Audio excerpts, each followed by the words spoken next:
I thought we could celebrate Tyler too. His birthday is in 2 months, and this way we can do it all at once."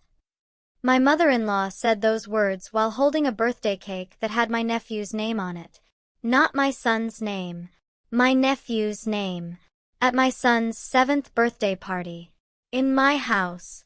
In front of 20 children who had come specifically to celebrate my little boy. My son, Jacob, was standing right next to me. He had been so excited when he heard the doorbell ring, knowing that Grandma was bringing his special cake. He had picked out the flavor himself, chocolate with vanilla frosting, and he had been talking about it for days. He ran to the door with me, bouncing on his heels, ready to see his name written in blue icing on top of his very own birthday cake. Instead, he saw "Happy Birthday, Tyler" in green frosting. Tyler. His cousin. His cousin whose birthday was not for another 8 weeks. I watched my son's face change. The excitement drained away, replaced by confusion, then hurt, then something worse. Acceptance. Like this was just another thing he should have expected. Like he should have known better than to think his own birthday would actually be about him. "But Grandma," he said quietly, "today is my birthday. Not Tyler's." My mother-in-law laughed, actually laughed, like he had said something silly. "I know, sweetheart. But Tyler's birthday is coming up soon, and I thought it would be more efficient to celebrate both of you at the same time.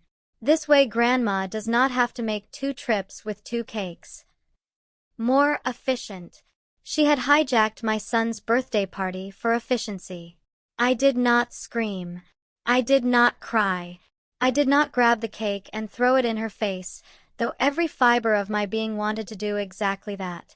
Instead, I looked at my son, at his small shoulders slumped in defeat, at his eyes that were trying so hard not to fill with tears in front of all his friends. And I made a decision that would change everything. Let me start from the beginning.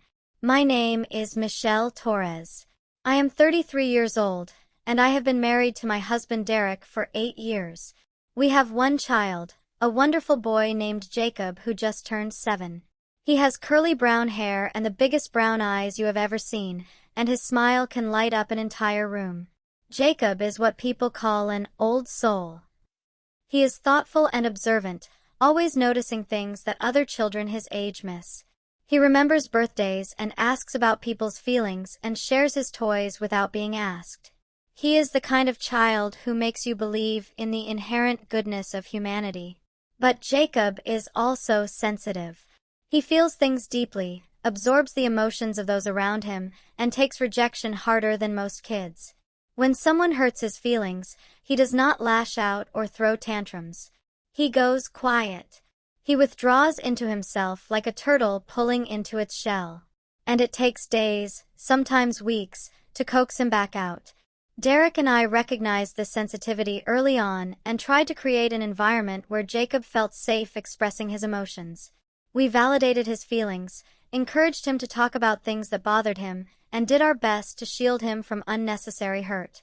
But there was one source of hurt we could not shield him from: his grandmother. My mother-in-law, Patricia, was a complicated woman. On the surface, she was charming and generous, the kind of grandmother who showed up with presents and offered to help with anything you needed. She volunteered at her church, organized neighborhood events, and always had a smile and a kind word for everyone she met.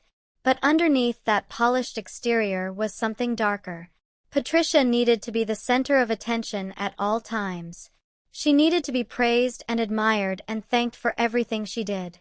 And she had a very clear hierarchy of who deserved her love and attention. At the top of that hierarchy was Tyler, my sister-in-law's son. Tyler was Patricia's first grandchild, born to Derek's older sister Amanda, and he could do no wrong.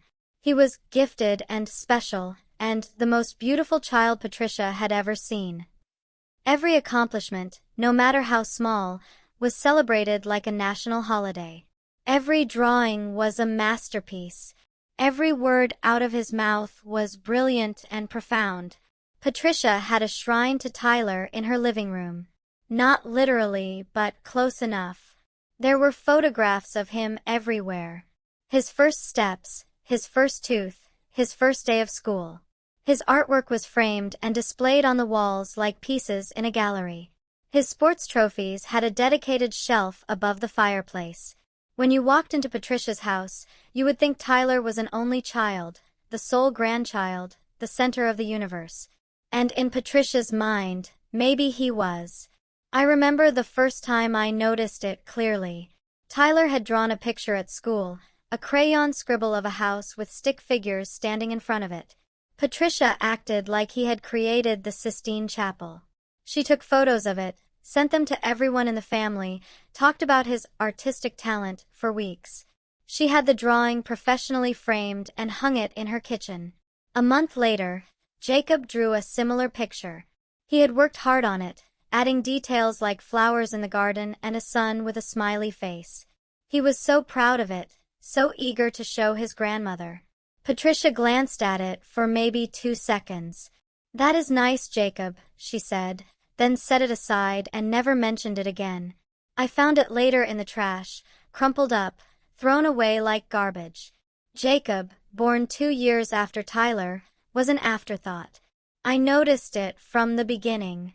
When Jacob was born, Patricia came to the hospital with flowers and a small stuffed bear.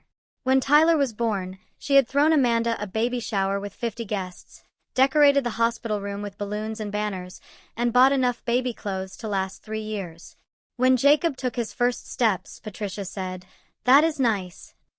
When Tyler had taken his first steps, she had called everyone she knew and posted about it on social media for a week. When Jacob started kindergarten, Patricia did not even ask how his first day went. When Tyler had started kindergarten, she had taken the day off work to be there, had taken hundreds of photos, and had made a scrapbook that she showed to anyone who would look. The favoritism was blatant and undeniable, but whenever I brought it up to Derek, he would make excuses for his mother. "She is just more comfortable with Tyler because she was there from the beginning. She will warm up to Jacob eventually. Mom does not mean to play favorites. She just gets excited easily. You are being too sensitive. She loves both boys the same." But she did not love both boys the same. Anyone with eyes could see it. And the person who could see it most clearly was Jacob himself. He started asking questions around the time he turned 4. Why did Grandma always bring Tyler 2 presents but only bring him 1? Why did Grandma put Tyler's artwork on her refrigerator but put Jacob's in a drawer? Why did Grandma call Tyler her special boy, but never call Jacob anything at all? I tried to find answers that would not hurt him. I told him that Grandma loved him very much, that sometimes adults did things without thinking, that he was just as special as Tyler even if Grandma did not always show it. But I could see that my words were not enough.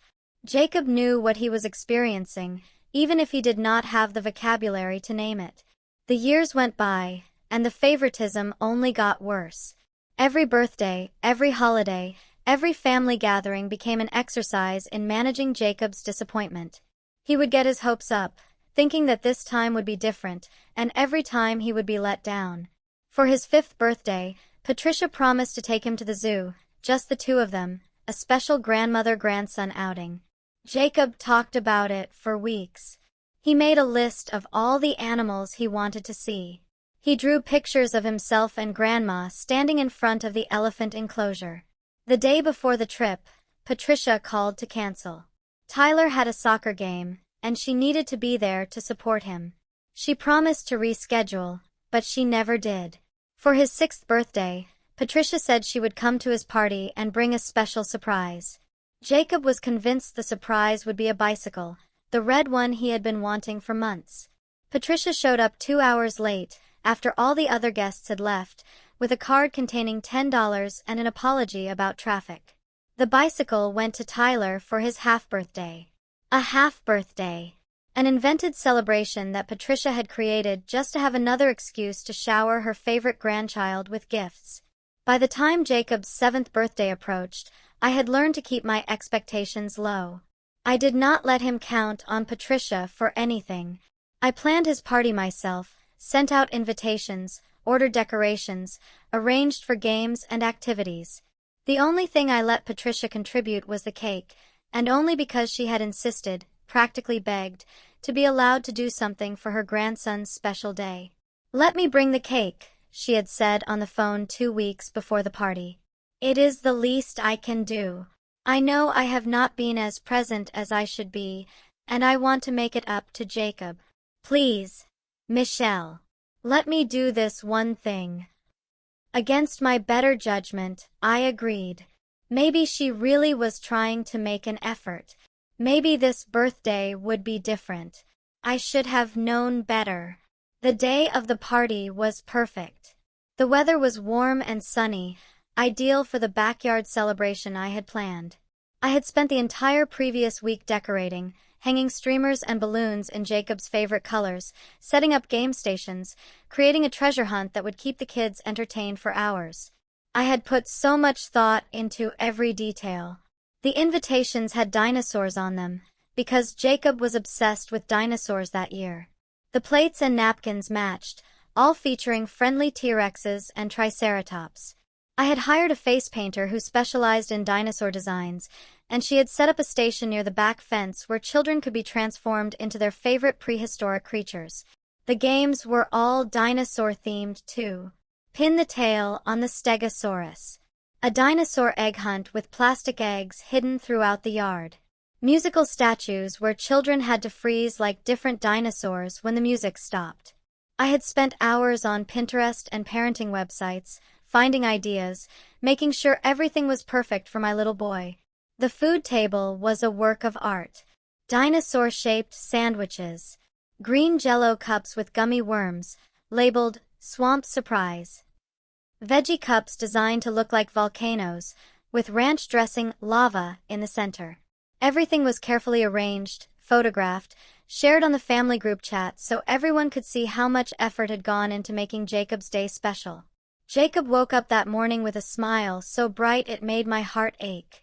He came running into our bedroom, bouncing on the mattress, shouting, "It is my birthday! It is finally my birthday!" He had been counting down for weeks. Every morning, he would cross off another day on the calendar we had put in his room, getting more and more excited as the big day approached. He had helped me choose the decorations, the games, the menu. This was his party, planned with his input, designed to celebrate exactly who he was. Derek and I gave him his presents before the party started. A new set of building blocks he had been eyeing, the kind that could be put together in 100 different configurations.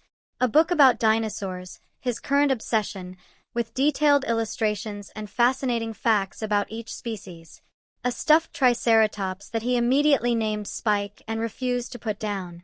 "This is the best birthday ever," he declared, hugging Spike to his chest. "And the cake is going to be chocolate with vanilla frosting and it is going to have my name on it. Grandma promised." My stomach tightened at the mention of Patricia, but I pushed the anxiety aside. She had promised. Surely she would not disappoint him on his birthday. Surely even she had limits. I had reminded her twice about the cake specifications. Chocolate cake, vanilla frosting, "Happy Birthday Jacob," in blue frosting on top. She had assured me she had written it all down, that she had placed the order with the fancy bakery downtown, that everything was taken care of. "Stop worrying, Michelle," she had said during our last phone call. "I know what my grandson likes. The cake will be perfect. Trust me. Trust me." Famous last words. The guests started arriving around 2 o'clock. 20 children from Jacob's first grade class, plus their parents who stayed to supervise. The backyard filled with laughter and screaming and the happy chaos of children at play. Jacob was in his element, running from friend to friend, showing off Spike, thanking everyone for coming to celebrate with him. Derek's sister Amanda arrived around 3, with Tyler in tow. I had invited them because they were family, and excluding them would have caused more drama than it was worth. But I had made it clear to Amanda that this was Jacob's party, Jacob's day, and I expected Tyler to behave like a guest, not a co-host. Amanda had agreed, a bit too easily in retrospect. I should have been suspicious. Patricia arrived at 3:30, carrying a large cake box and wearing a self-satisfied smile that I did not like at all. The cake is here, she announced loudly, making sure everyone could hear. Come see the beautiful cake I brought. Jacob came running, his face alight with anticipation. I followed close behind, that knot in my stomach growing tighter with every step. Patricia set the cake box on the table and opened it with a flourish, like she was revealing a prize on a game show. The children gathered around, oohing and awing at the elaborate decoration. It was a beautiful cake, I had to admit. 3 tiers, covered in smooth white frosting, decorated with colorful sugar flowers and edible glitter. But the name on top was not Jacob. Happy birthday, Tyler, it read, in large green letters made of piped frosting. Tyler, not Jacob. For a moment, I thought I was seeing things. I blinked, looked again, hoping the letters would rearrange themselves into my son's name. They did not. Grandma, Jacob said, his voice small and confused. That says Tyler. My name is Jacob. Patricia laughed. That awful, dismissive laugh that haunted my nightmares. I know, sweetheart. But Tyler's birthday is coming up in 2 months, and I thought it would be more efficient to celebrate both of you today. This way we can have one big party instead of 2 separate ones. Is not that fun? She looked around at the assembled guests, expecting them to agree with her logic. Some of the parents exchanged uncomfortable glances. The children were confused, looking back and forth between Jacob and Tyler, trying to understand what was happening. Tyler, for his part, looked thrilled. He stepped forward, chest puffed out, ready to share the spotlight that was supposed to belong entirely to Jacob. Yeah, Tyler said. Grandma said I could blow out candles too. And she said we could sing happy birthday to both of us. This is the best surprise ever. I looked at my son. Jacob was standing very still, his new stuffed dinosaur clutched against his chest, his big brown eyes fixed on the cake that bore someone else's name. He was not crying. He was not yelling. He was just frozen. Like his whole system had shut down to protect him from the pain.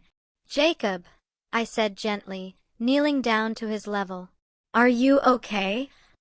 He did not answer. He just kept staring at the cake. Patricia was already taking charge, directing people to gather around for the candle lighting. Come on, everyone. Let us sing happy birthday to our 2 special boys. Something inside me snapped. No. The word came out louder than I intended, cutting through the party chatter like a knife. Everyone stopped and looked at me. No, I repeated, standing up. We are not doing that. This is Jacob's birthday party. Jacob's, not Tyler's. Patricia's smile faltered. Michelle, I was just trying to be efficient. Tyler's birthday is coming up and I thought it would be easier to do them together. Easier for whom? Not for Jacob. He has been looking forward to this party for months. He specifically asked for a chocolate cake with his name on it. And you brought a cake with someone else's name. It is just a name. The cake is still delicious. Jacob will not even notice once he tastes it. He noticed. Look at him. Look at your grandson's face right now. Patricia glanced at Jacob, then quickly looked away, unwilling to see the damage she had caused. I think you are overreacting, she said stiffly. Children are resilient. He will be fine. He will be fine because I am going to make sure of it, not because of anything you have done. I turned to the crowd of confused parents and children. I apologize for the interruption. We are going to take a short break from cake, and I will be back in just a moment with a solution. I grabbed my car keys and headed for the door. Michelle, where are you going? Derek called after me. To get my son a birthday cake with his actual name on it. I drove to the grocery store faster than I should have, my hands shaking on the steering wheel. I was furious, devastated, and determined all at once. This was not going to be another disappointment for Jacob. I would not allow it. The drive gave me time to think, which was both a blessing and a curse. I thought about all the times Patricia had put Tyler first. The elaborate birthday parties she threw for him, the expensive gifts, the way her face lit up whenever he walked into a room. I thought about Jacob, always in the background, always waiting for his turn, always hoping that this time things would be different. No more. This was the line. This was the moment where I stopped accepting unacceptable behavior. The bakery section of the grocery store had a small selection of pre-made cakes. Nothing as elaborate as the one Patricia had brought, but that did not matter. What mattered was finding something, anything, that could be personalized in the next 10 minutes. I scanned the options frantically. White cakes, carrot cakes, red velvet. And then I saw it. A plain chocolate cake with vanilla frosting, exactly what Jacob had originally asked for. No decorations, no fancy designs, just a simple, beautiful cake waiting for the right name.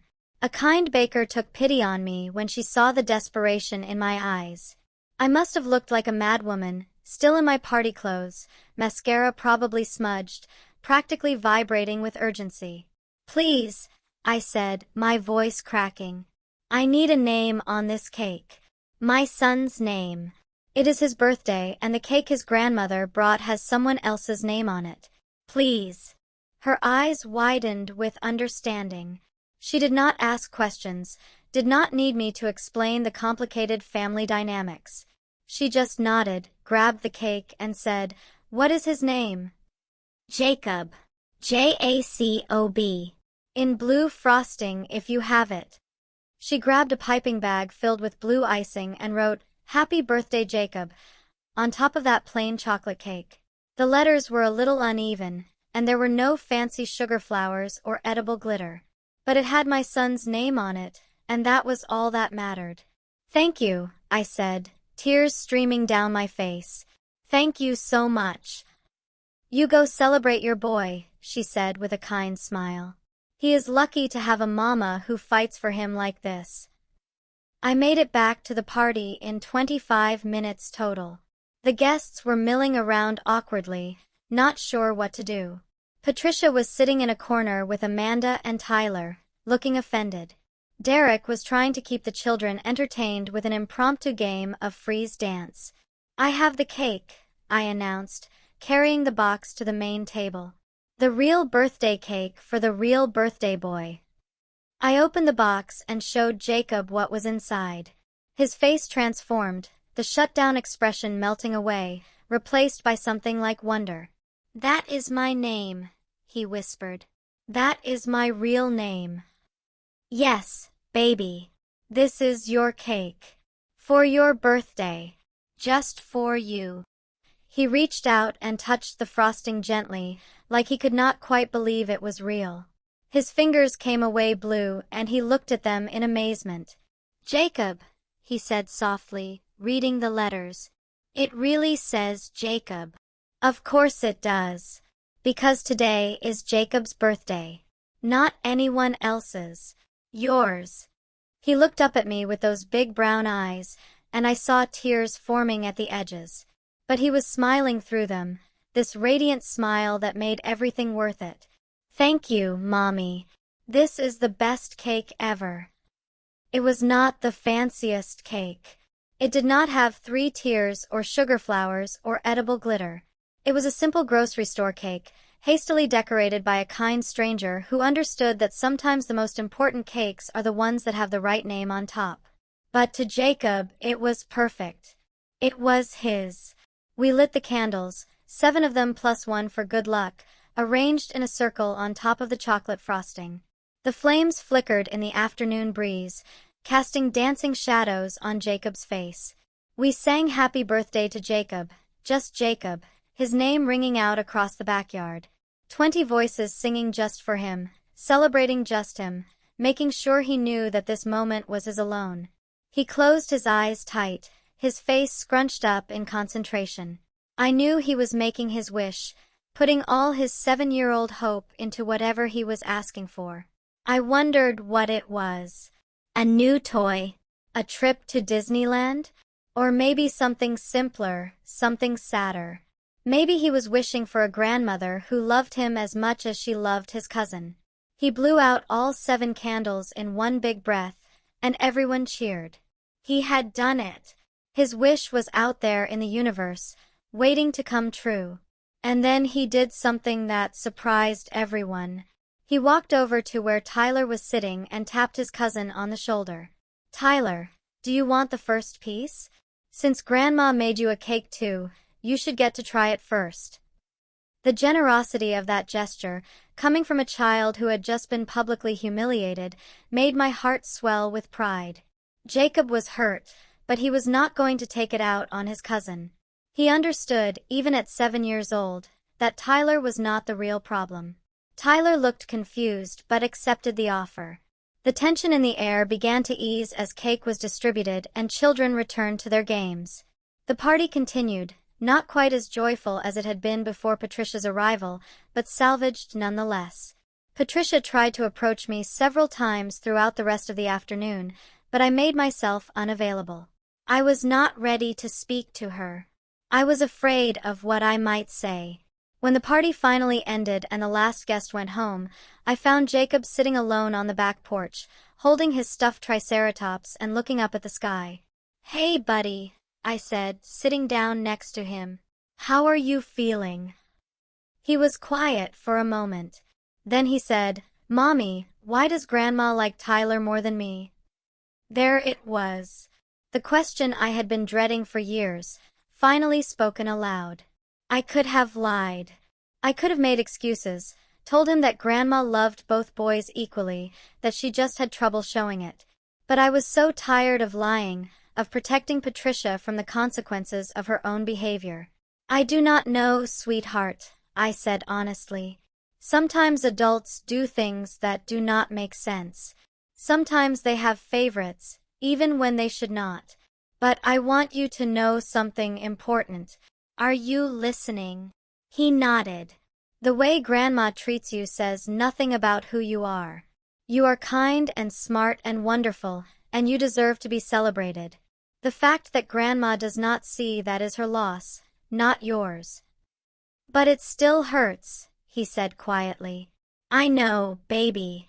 I know it does. And I am so sorry that you have to feel this way. But I promise you, no matter what Grandma does, Daddy and I will always make sure you know how special you are." "Okay." He leaned against me, his small body warm and trusting. "Okay, Mommy."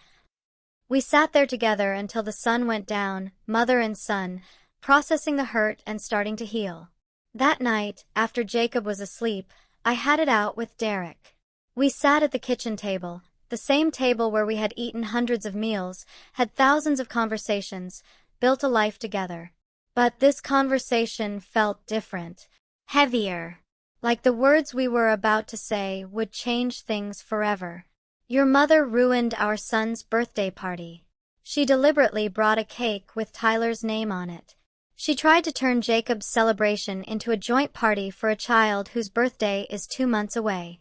This is not acceptable, Derek." Derek looked uncomfortable, the way he always did when I criticized his mother. He shifted in his chair, avoided my eyes, picked at a spot on the table. "I am sure she did not mean it that way. She probably just was not thinking." She was not thinking? She had 2 weeks to order that cake. 2 weeks to make sure our son's name was on it. And she chose to put Tyler's name instead. That was not an accident.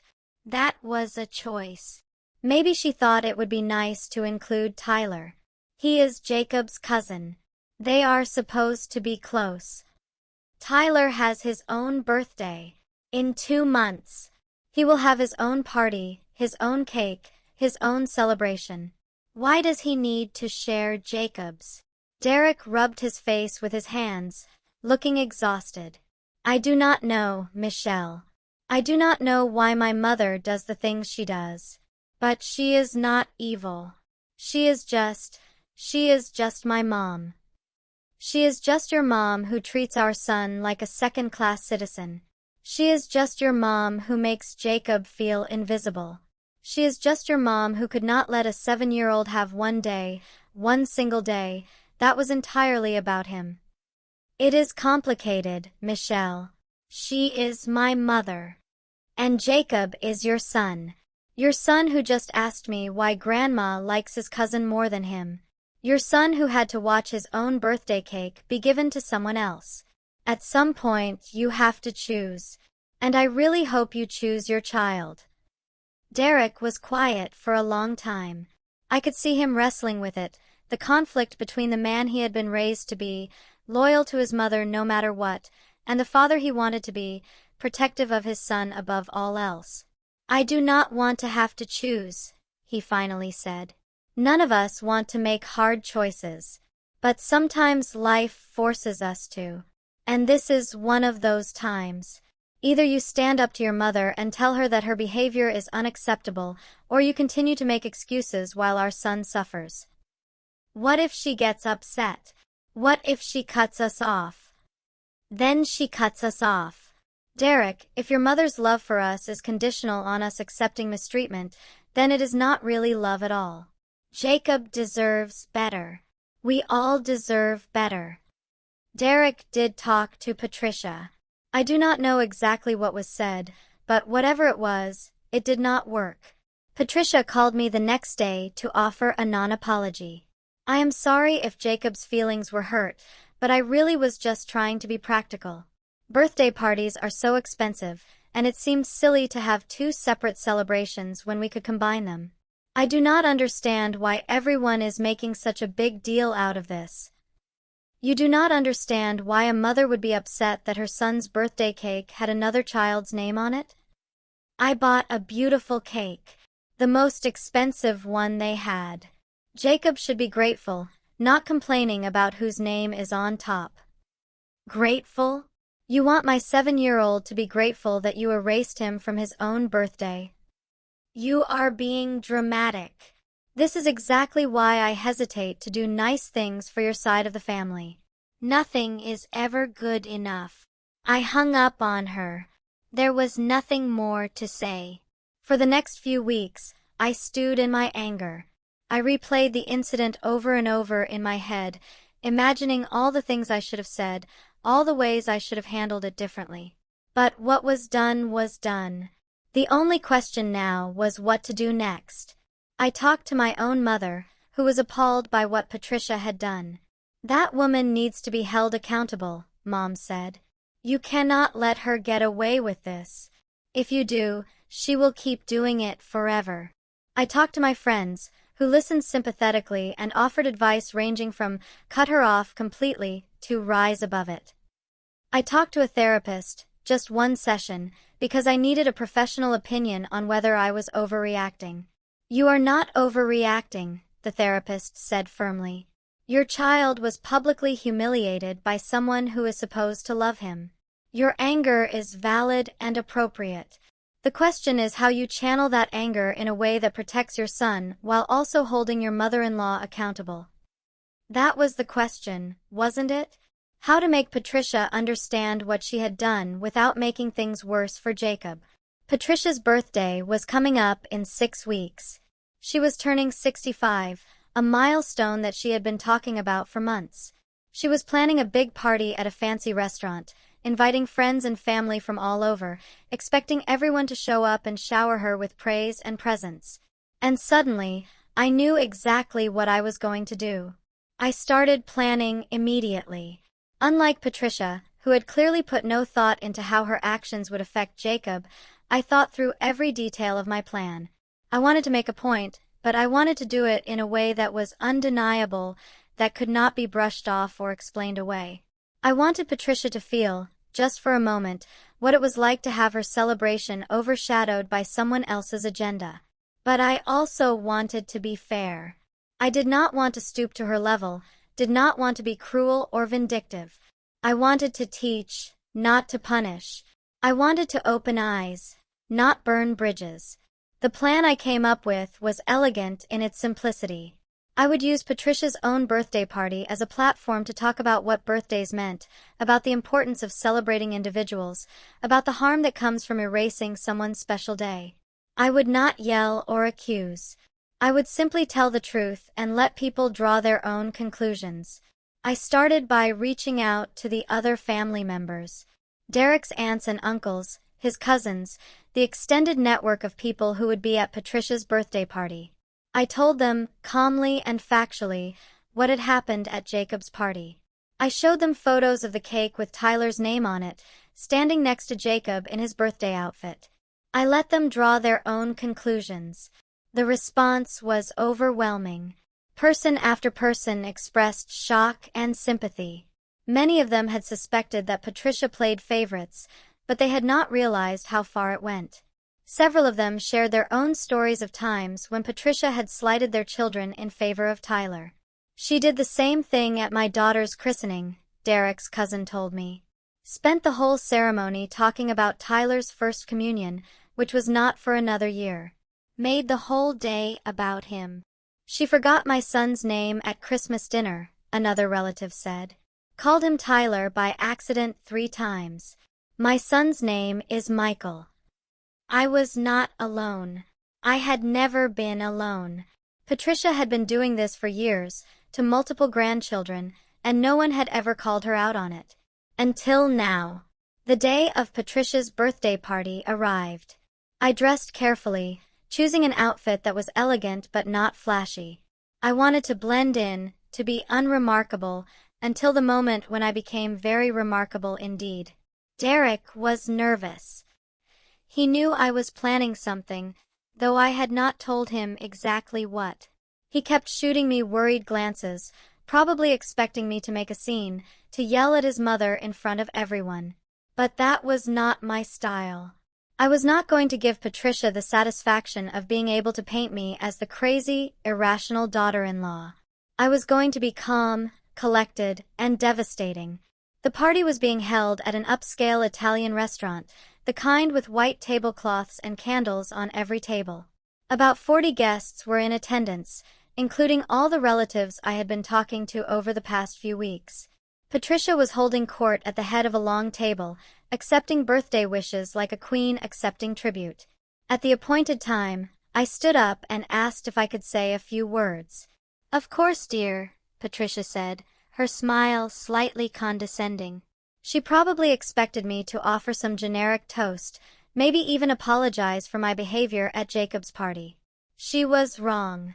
"I want to talk about birthdays," I began, my voice steady. Birthdays are special. They are the one day a year when we celebrate someone's existence, when we tell them that we are glad they were born, that the world is better because they are in it. Nods around the table. People smiled, thinking this was going to be a nice tribute to Patricia. 6 weeks ago, my son Jacob turned 7 years old. He had been looking forward to his birthday for months. He picked out the decorations. He invited all his friends. He was especially excited about his birthday cake, which his grandmother had promised to bring. I saw Patricia's expression change, a flicker of unease crossing her face. When the cake arrived, Jacob ran to see it. He could not wait to see his name in frosting, to know that this was his special day, his celebration. But when the box opened, his name was not on the cake. The room had gone very quiet. The cake said, "Happy birthday, Tyler." Tyler, my nephew, whose birthday is not for another 2 months. Patricia had decided, without consulting anyone, to turn Jacob's party into a joint celebration. She told a 7-year-old boy that it was more efficient to share his birthday with someone else. Murmurs around the table. People were looking at Patricia with new eyes. I am telling this story not to embarrass anyone, but to make a point about what birthdays mean. When we celebrate someone's birthday, we are saying that their individual existence matters, that they are not interchangeable with anyone else, that they deserve to be seen and honored for who they are. I paused, letting the words sink in. Patricia, today is your birthday. Your individual, specific birthday. No one would dream of making you share this celebration with someone else, of putting another person's name on your cake, of telling you to be grateful for a beautiful cake even if it was meant for someone else. Because that would be hurtful. That would be wrong. Patricia's face had gone pale. She was gripping the edge of the table, her knuckles white. I hope that as you celebrate today, surrounded by people who love you, you will think about what it feels like to be truly seen and celebrated. And I hope you will extend that same gift to all of your grandchildren, not just the ones who are easy to love. All of them. I sat down. The room was silent for a long moment. Then Derek's aunt started clapping. Slowly, others joined in. Not everyone, but enough. Enough to let Patricia know that her behavior had not gone unnoticed, that her favoritism had consequences. The rest of the party was awkward and subdued. Patricia barely spoke to me, which was fine. I had said what I needed to say. The message had been delivered. In the weeks that followed, something shifted. Patricia did not apologize, not directly. That was not her style. But she started making small changes. She called Jacob on his own, not just as an afterthought during calls with Tyler. She asked about his interests, actually listened to his answers. She sent him a card for no reason, just because she was thinking of him. The first phone call was awkward. Jacob looked confused when I handed him the phone and said Grandma wanted to talk to him specifically. "Hello?" he said cautiously, like he was expecting a trap. I could not hear Patricia's side of the conversation, but I watched Jacob's face change from suspicion to surprise to something that looked almost like hope. "You want to know about my dinosaur project? The one for school." He paused, listening. "It is about the velociraptors. Did you know they were actually only about the size of a turkey? The movies make them way bigger than they really were." He talked for 20 minutes about dinosaurs, about school, about his friends. When he finally hung up, he looked at me with wonder in his eyes. "Grandma asked me questions, Mommy. Real questions. And she listened to my answers." "That is wonderful, sweetheart. Do you think she is going to be nicer now?" I hesitated, not wanting to promise something I could not guarantee. "I think she is trying, Jacob. And that is what matters. People can change if they want to." It was not a complete transformation. Patricia was still Patricia, still more comfortable with Tyler, still prone to favoritism. But the worst edges of her behavior had been softened. She had been publicly called out, and she knew that people were watching now. Every family gathering, every phone call, every interaction was an opportunity to either prove she had changed or confirm that she had not. Derek surprised me by standing up to his mother after the party. He told her that what she had done to Jacob was unacceptable, that it had taken my public speech for him to fully realize how damaging her favoritism had been. He told her that if she wanted to have a relationship with her grandson, she needed to treat him like he mattered. It was a conversation I had been hoping he would have for years. I had begged, pleaded, argued, cried, and nothing had worked. But something about seeing his mother's behavior laid bare in front of the whole family, something about hearing the murmurs of disapproval and the uncomfortable silences, had finally broken through Derek's denial. I do not know exactly what passed between them, but Derek came home that night looking both exhausted and relieved. "I should have done that years ago," he said. "I kept hoping it would get better on its own, but it never did. I am sorry I did not protect Jacob the way I should have." It was the apology I had been waiting for. Not from Patricia, but from my husband. From the person who was supposed to be my partner in raising our child. "Thank you," I said. "That means a lot. I love you. I love Jacob. And I am going to do better." He has kept that promise. Derek is more present now, more aware of the dynamics at family gatherings, more willing to speak up when his mother crosses a line.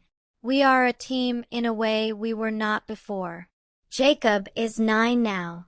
He still has his stuffed triceratops, Spike, though Spike lives on a shelf these days instead of being carried everywhere.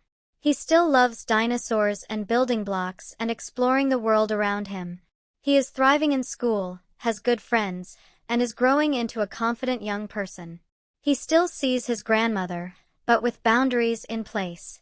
Patricia knows that her access to Jacob depends on her treating him with respect. She knows that I am watching, that Derek is watching, that the whole family is watching.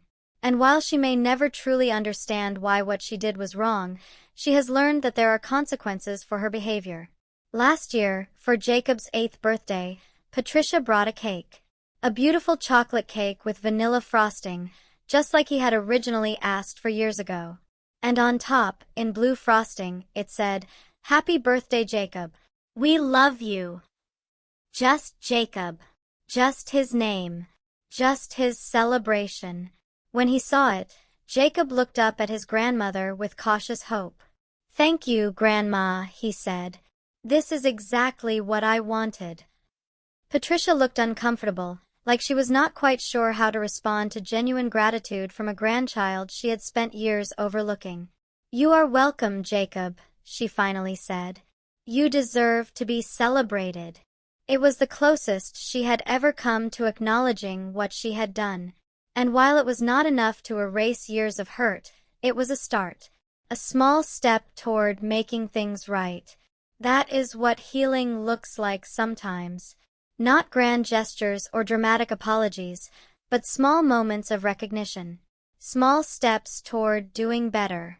Small choices to see the people in front of us instead of looking past them to someone else. I stood up for my son on his 7th birthday. I refused to let his celebration be stolen, his name be erased, his existence be treated as less important than his cousin's. It was not easy. It created conflict and awkwardness and tension that lasted for months. But it also sent a message. To Patricia, that her favoritism would no longer be tolerated. To Jacob, that his mother would always fight for him. To our family, that children deserve to be seen and celebrated as individuals, not ranked and compared and found wanting. Being a mother means many things. It means endless love and constant worry and sacrifice beyond measure. But it also means standing up when it would be easier to stay seated. It means speaking truth when it would be more comfortable to stay silent. It means ensuring that your child knows, without any doubt, that they matter. Jacob matters. He has always mattered. And now, finally, everyone in our family knows it too. Sometimes I think about that day, about Jacob standing in front of a cake with his cousin's name on it, his little face trying so hard not to show how much it hurt. And I think about how easily it could have gone differently. How easily I could have stayed quiet, kept the peace, let my son's birthday be hijacked in the name of family harmony. I am so glad I did not. That moment of standing up, of saying no loud enough for everyone to hear, changed something fundamental in our family. It drew a line and made clear what would and would not be tolerated. It showed Jacob that he had someone in his corner, someone who would fight for his right to be celebrated. And it showed me something about myself. That I was stronger than I thought. That protecting my child was more important than avoiding conflict. That my voice mattered, and my son's voice mattered, and we deserved to be heard. If you are reading this and you recognize something of your own story in mine, I want you to know that it is okay to stand up. It is okay to make waves. It is okay to demand that your child be treated with the same love and attention as everyone else's child. Your child is watching. They are learning, from you, how to navigate a world that is not always fair. Show them that unfairness does not have to be accepted. Show them that their feelings matter. Show them that love sometimes looks like a mother standing in front of a room full of people and refusing to let injustice go unspoken. That is what I did for Jacob. And I would do it again in a heartbeat.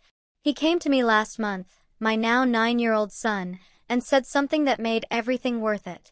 "Mommy, remember when Grandma brought the wrong cake to my birthday party?" "I remember, sweetheart. I used to be really sad about that, but now I am actually kind of glad it happened." "Why is that?" He thought about it for a moment, choosing his words carefully the way he always does. "Because you fixed it.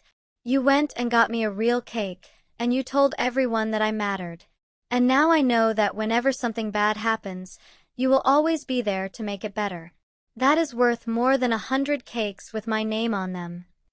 I pulled him into a hug, tears streaming down my face. I will always be there for you, Jacob. Always. I know, Mommy. That is what makes you the best mom in the whole world. That is why we do it. That is why we stand up and speak out and fight for our children even when it is hard. Because in the end, what our children remember is not the injustice they suffered, but how we responded to it. They remember that someone loved them enough to fight for them. They remember that their voice was worth raising, their existence was worth defending, their birthday was worth celebrating.